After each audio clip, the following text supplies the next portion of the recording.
하고 나서부터 시작을 하거든요. 그래서 언제까지라고 얘기하냐면 주로 475년 이때까지는 이제 초대교회의 역사라고 보는데 이 이유가 있습니다. 근데 그걸 좀 설명하기는 참 너무 많은 양이 걸려서 나중에 설명드리겠고요. 초대교회에서 제일 중요하게 여겼던 이슈가 뭐냐면 이단들로부터 어떻게 교회를 지킬 것이냐. 예수님이 이제 승천하고 안 계시는데 그런 예수님의 말씀을 이어받은 그런 사도들의 그 가르침을 우리가 이단들 가운데서 어떻게 지켜내야 될 것인가가 가장 큰 중요한 문제였고, 두 번째는 뭐였냐면 초대교회 시대 가장 또 두 번째 중요한 문제는 바로 삼위일체였습니다. 이 삼위일체론이었는데 수많은 물론 이단들이 있지만 따로 구분을 하지만 삼위일체와 관련해서 굉장히 많은 그 또한 이단들이 등장합니다. 그래서 삼위일체를 성경적으로 제대로 정립시키려고 했던 시대가 바로 언제나 바로 초대교회 시대. 세 번째로 중요한 건 뭐냐면 바로 초대교회 하면 어떤 역사다? 순교 역사다. 이거를 여러분께서 좀 기억을 해주셨으면 좋겠습니다. 그래서 이제 나중에 초대교회 살할 때 저희가 나눌 내용인데 특히 이 부분을 많이 나눌 건데요. 그러니까 초대교회 사라고 하면 요게 거의 한 60% 이상 장식을 한다고 보시면 돼요. 내용이. 그래서 존 폭스라는 분이 순교자 열전이라는 책을 이제 쓰셨는데 이 순교자 열전에 보면 정말 우리가 몰랐던 그리고 우리가 알았던 분들도 있겠지만 몰랐던 그런 복음을 위해서 순교를 하셨던 수많은 분들의 이야기가 많이 나옵니다. 특히 이 초대교회 하면 여러분 그거 인정하시죠? 교회가 여성분들이 없으면 돌아가질 않아요. 그렇잖아요. 어느 교회든지 여성분들이 없으면 돌아가질 않습니다. 이 순교자들 가운데 수많은 여성들이 있어요. 이분들에 대해서도 우리가 이제 배울 수 있는 기회가 될 것 같습니다. 근데 이제 보면 이 당시에 그 순교하는 장면이 너무 잔인하고 끔찍하고 비참하죠. 특히 이제 맹수에게 잡아먹히면서까지 십자가의 복음을 굽히지 않았던 그런 신앙 인물들에 대해서 이 존 폭스라는 분이 굉장히 많이 글을 남겼는데 그 내용을 보면 되게 감동이 돼요. 야, 오늘날 우리 시대에 내가 이렇게 기독교 신앙을 소유하고 있는 것 자체가 죄송한 말씀이지만 너무 우리는 복을 받은 거다. 너무 큰 은혜를 누린 거다. 라는 생각을 갖게끔 만듭니다. 그래서 초대교회라고 하면 2단, 3일체원, 순교. 그리고 초대교회와 중세교회를 이렇게 가는 시점에서 또 중요한 게 또 하나 있다면 그게 바로 뭐냐면 성경의 정경성 확립입니다. 근데 여기까지가 이제 초대교회까지 들어가거든요. 근데 성경의 정경성, 다시 말하면 이 창세기부터 요한계시록까지 66권이 어떻게 하나님의 말씀으로 이게 어떻게 하나님의 말씀이 되는가, 그리고 이것이 어떻게 한 권의 성경으로 이것이 확립되어지는가에 대해서 이제 이 초대교회에서 배우는 내용들입니다. 이게 4개가. 그래서 이제 요한계시록이 과연 정경이냐 아니냐가 이제 막 싸우게 되죠. 근데 이제 요한계시록 같은 경우는 유일하게 요한계시록만큼은 다른 대부분의 성경들은 이 성경은 누가 쓴 거다, 아니다, 이건 그 사람이 쓴 게 아니라 이 사람이 쓴 게 맞다, 아니다, 그 사람이 쓴 게 아니라 이 사람이 쓴 게 맞다, 이렇게 싸우는데 요한계시록만큼은 저자가 요한이다라는 사실에 대해서 거의 대부분 싸운 적이 없습니다. 요한이 썼다라고 얘기를 하고 있는데 아까 순교 얘기를 하다 보니까 나오는 얘기인데 요한이 이 서기 95년에 요한계시록 쓸 때만 해도 예수님의 그 제자들이 다 없어요. 다 순교를 당하고 없고 대부분 예수님 11명의 제자들이 대부분 60년대에 세상을 다 떠납니다. 잠시 얘기를 드린다면 베드로는 십자가에서 거꾸로 매달려 죽고 안드레는 십자가에서 순교를 당하고 그리고 마태는 끓는 물에 들어가서 순교를 당하고 도마는 인도에서 화살에 맞아서 죽었다 그러고 바돌로메는 그 예수님을 믿으면 살려주겠다 했는데 나는 끝까지 예수님을 거부하지 않겠다 해가지고 철퇴로 머리를 맞았는데 뇌가 튀어나올 정도로 그렇게 이제 잔인하게 죽임을 당했다고. 그 12제자 중에서 유일하게 요한만 재수명을 살다가 그래서 거의 100세까지 삽니다. 예수님이 승천하고 나서 거의 70년을 이제 더 살고 제자들이 죽고 나서도 한 3, 40년을 거의 더 사는 분이에요. 그렇기 때문에 요한계시록이 제일 늦게 신약 성경 중에서 아니 전체 성경 중에서 제일 늦게 기록된 성경입니다.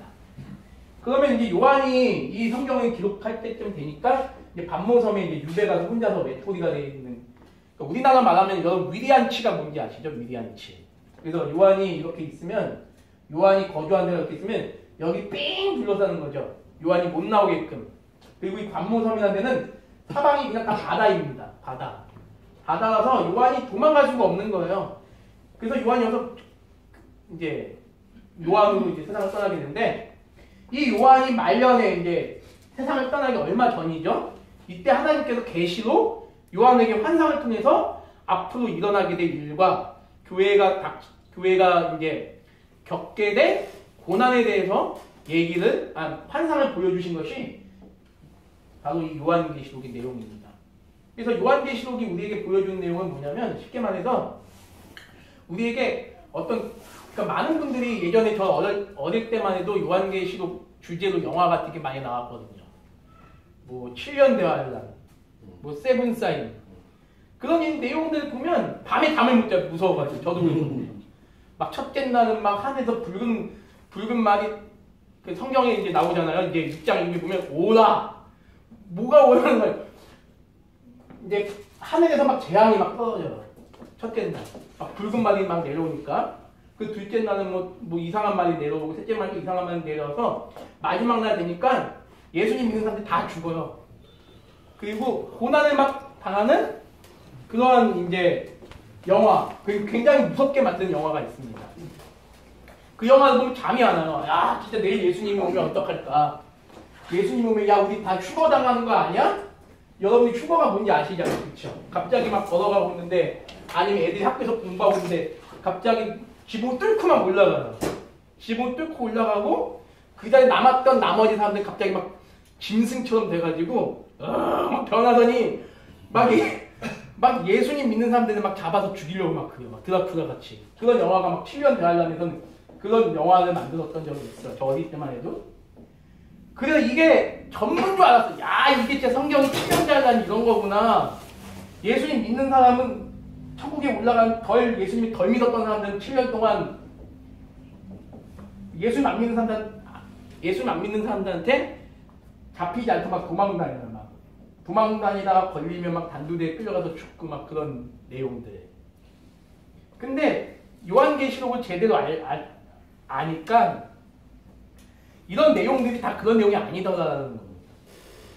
지금 이 요한계시록을 통해서 하나님께서 주시는 메시지는 뭐냐면 이 외딴 섬에 혼자 남아있는 1차적으로 요한에게 하나님께서 위로해 주시기 위해서 이 말씀을 환상으로 우리에게 보여주셨다는 거죠. 그 요한계시록 핵심은 뭐냐면 여러분 창세기 15장에 보면 하나님이 아브라함에게 나타나셔서 하신 말씀이 있습니다. 내가 너의 지극한 너의 상급이다. 그리고 구약 성경 내내 하나님께서 자신의 백성들에게 하시는 말씀이 있어요. 뭐냐면 아무리 이스라엘 백성들이 우상을 숭배하고 막 온갖 이상한 막 크고 작은 일을 저질러도 하나님께서 이스라엘 백성들을 때리시면서 그들에게 하신 말씀이 뭐냐면 나는 너희들을 끝까지 버리지 아니할 것은 내가 너희들을 끝까지 버리지 아니할 이유는 뭐냐? 나는 너의 뭐가 된다? 너의 하나님이 되고 너희는 나의 백성이 되리라. 그것이 언약의 내용이고 신구약 전체의 큰 물줄기거든요. 이 요한계시록까지 그 언약의 물줄기가 계속 흘러갑니다. 요한이 너가 지금 이 반모섬에 혼자 너가 남아있다 할지라도 나는 너의 하나님이고 너의 백성, 너는 나의 자녀다. 라는 사실을 우리에게 보여주는 게 바로 요한계시록이고 1차적으로는 그게 요한에게 하나님께서 주신 기도지만 2차적으로는 그 당시 복음을 위해서 순교하고 고난받는 하나님의 자녀들인 이스라엘 백성들을 위해서 또한 주신 말씀입니다. 그리고 이 말씀이 곧 하나님의 영원한 이 말씀이 오늘 살아가는 우리에게도 이 말씀은 동일하게 적용이 되는 거죠. 그래서 요한계시록, 물론 요한계시록 무서운 내용들이 있어요. 그 내용이 실제적으로 일어난다고 생각하지 마시고 지금 이미 이 땅 가운데서 충분히 이루어지고 있다라는 사실을 기억하시고 이걸 너무 문자적으로 받아들이게 되면 여러분들이 굉장히 그 혼돈이 생길 수 있습니다.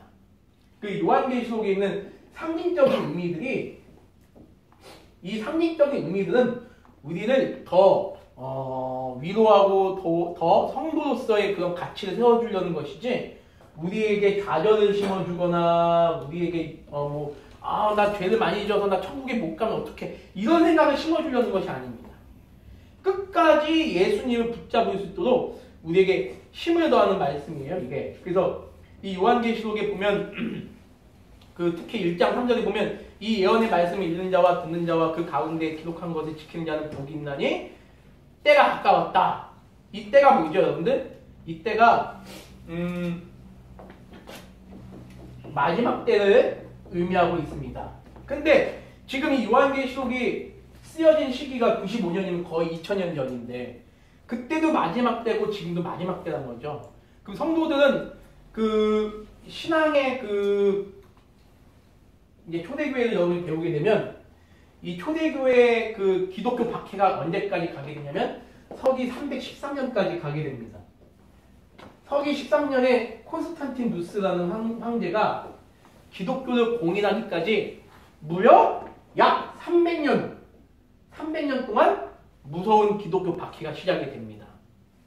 근데 그 기독교 박해를 당하고 있는 그 신자들은 이 요한계시록의 말씀을 기억하면서 주님이 오실 때를 늘 고대하고 있었다는 사실을 여러분이 기대해 주셨으면 좋겠고 그럼에도 불구하고 예수님이 분명히 마지막 때라고 분명히 말씀하셨음에도 그 당시 재림을 사모했던 수많은 신앙의 선배들은 결국 좌절하지 않았다는 것이죠.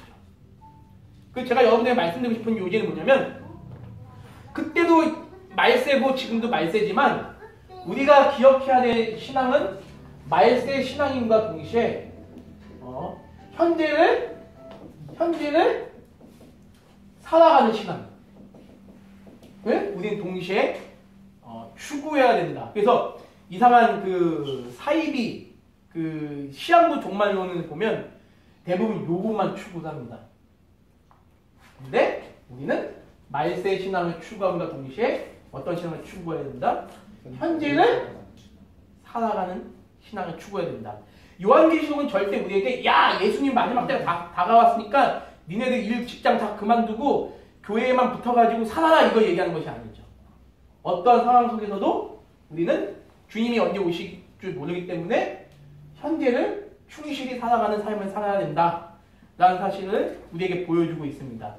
그러면 여기에 나오는 수많은 상징적인 내용들은 여러분이 이거에 대해서 물론 이제 우리가 어떤 최후의 심판이나 이런 부분에 있어서 우리가 두려운 마음을 갖고 있어야 되겠죠. 두려운 마음을 갖고 있어야 되겠지만 이것이 여러분들에게는 결코 해가 되지 않습니다. 왜?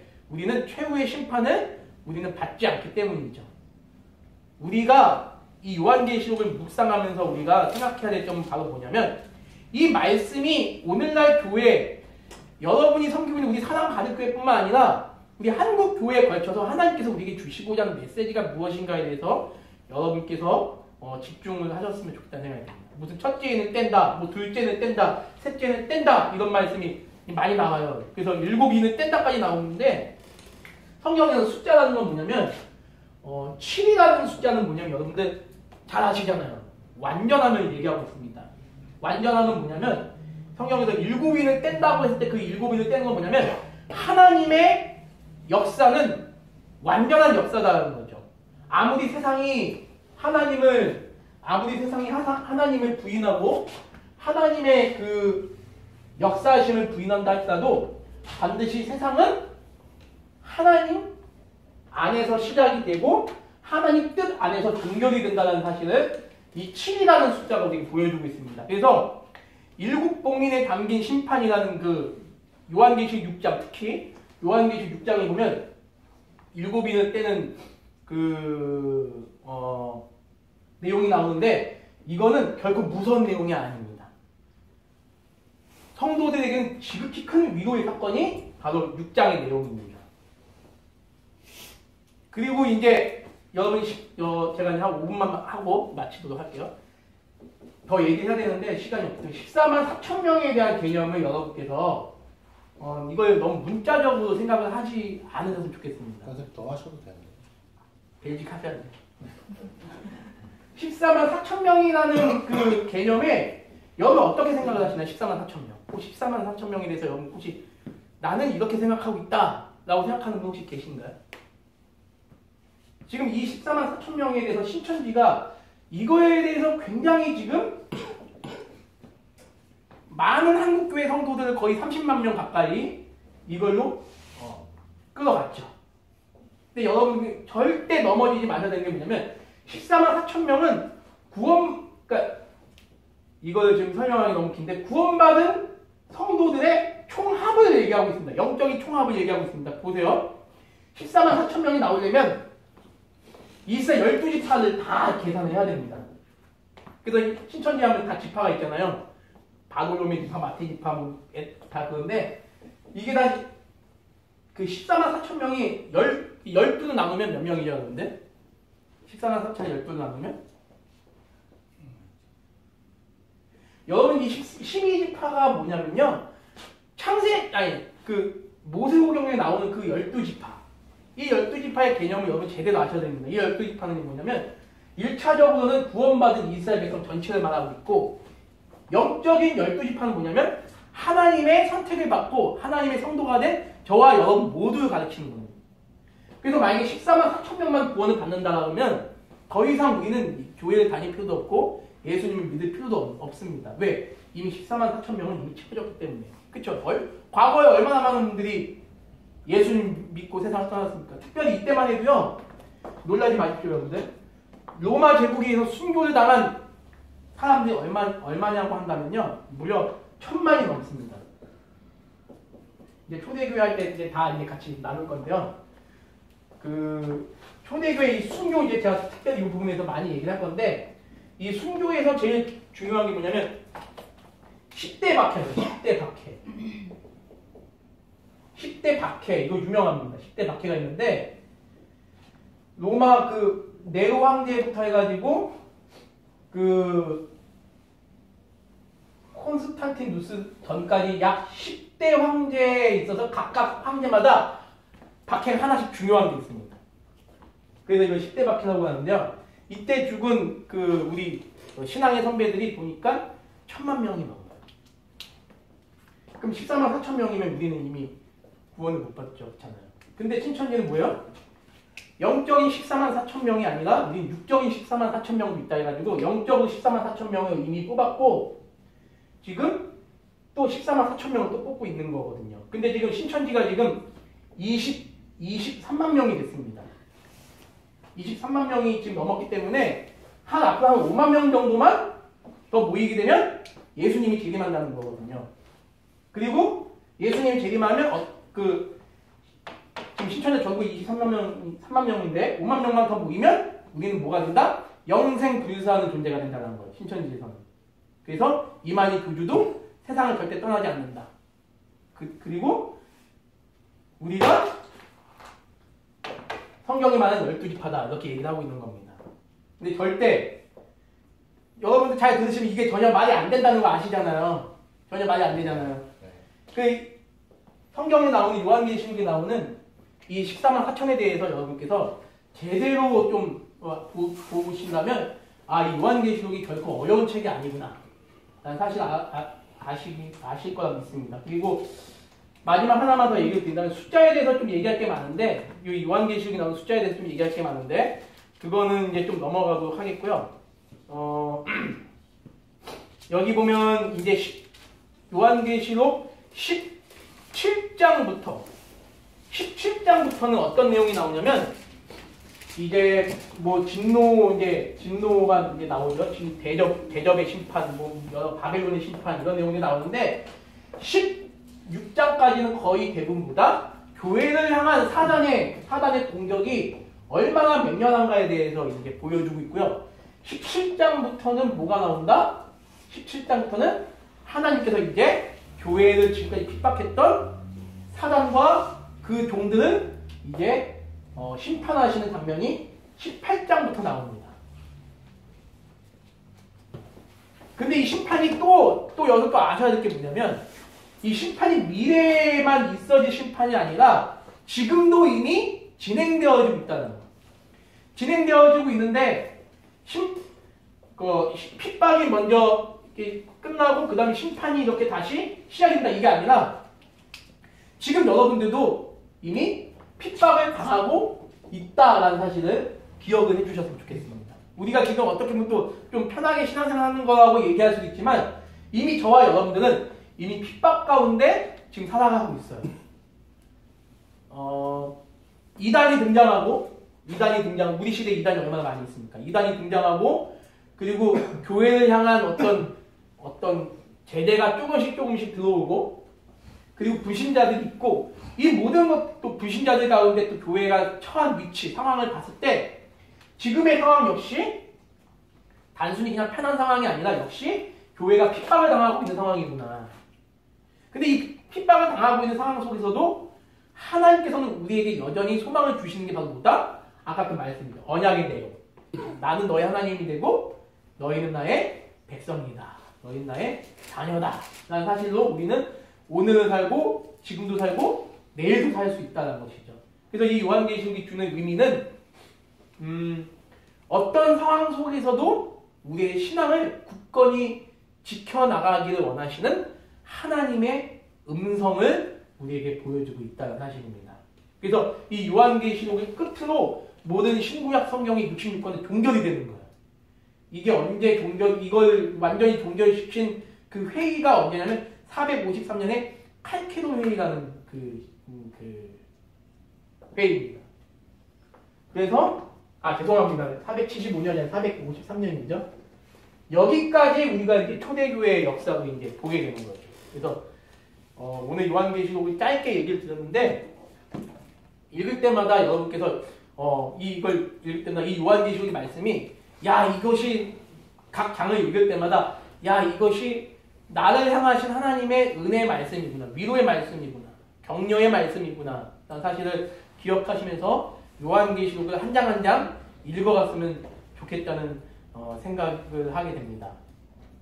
짧은 시간 동안 잘 들어서 감사드립니다. 질문해도 되나요? 예. 그 계시록에 그 7년 만난 나오잖아요. 7년 만난 천년왕국하고. 예. 그것도 상징적으로. 그것만 잠깐 그 목사님 하는 김에 해요. 그러면 잠깐만 이거를 7년 대화전하고 네, 천년왕국. 그렇다고 우리가 이거를 하나님의 말씀에 입각해서 성경 말씀 입각해서 생각을 하게 됐을 때 천년왕국이 여러분들 일단 어떤 개념인지는 아시나요? 천년왕국이 크게 세 가지가 있습니다. 후천년설, 전천년설, 무천년설. 후천년설은 주로 여호와의 증인이 얘기를 많이 해요. 여호와의 증인, 그 모르몬교가 많이 얘기를 합니다. 후천년설은 거의 인정을 안 하거든요. 근데 이제 요 두 가지 전천년설하고 무천년설이 굉장히 쟁점입니다. 쟁점인데요.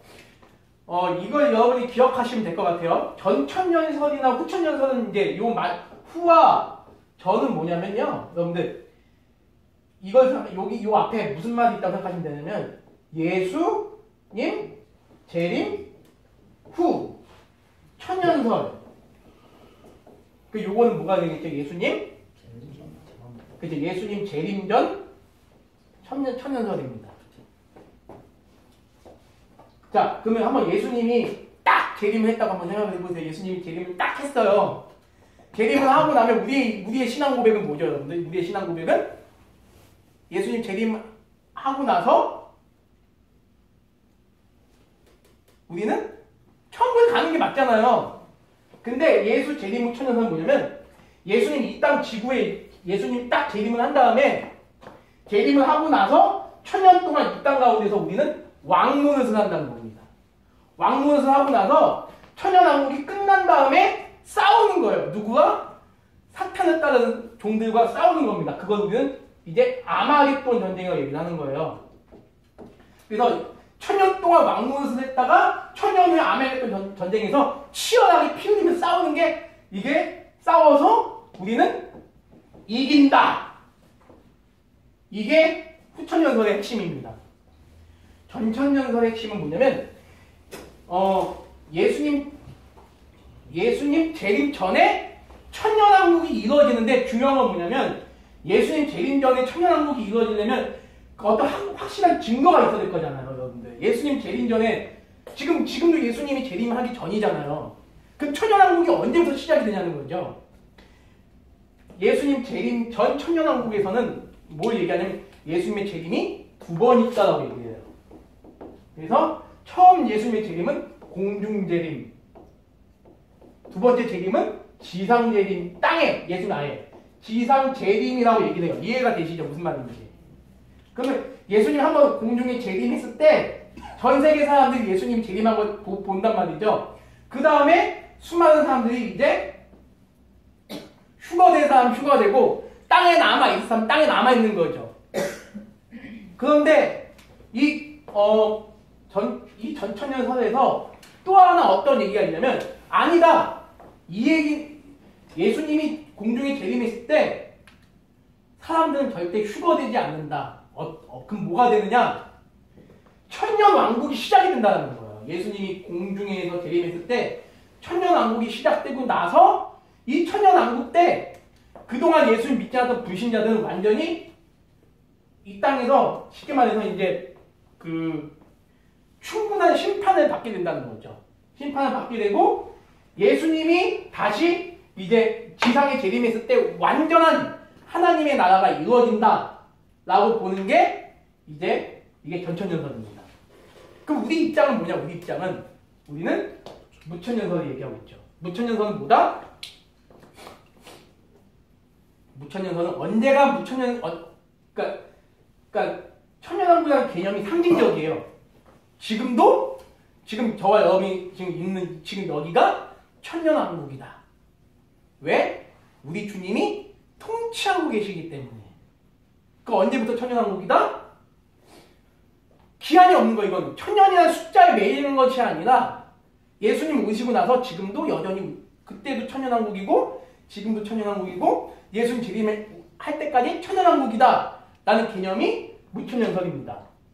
우리는 기한을 상징적으로 둔 거지 실제적으로 오늘이 1년이니까 그러니까 1년이니까 내년 그러니까 3020년이 천년왕국이 끝나는 기간이겠구나가 아니라 기한이 없는 그것이 무천년설인 거죠. 그런데 우리 대부분의 그 구세군이나 장로교회나 성결교회나 대부분의 그런 교단들은 심지어는 그 성공회도 이 무천년설에 대해서 가장 성경적인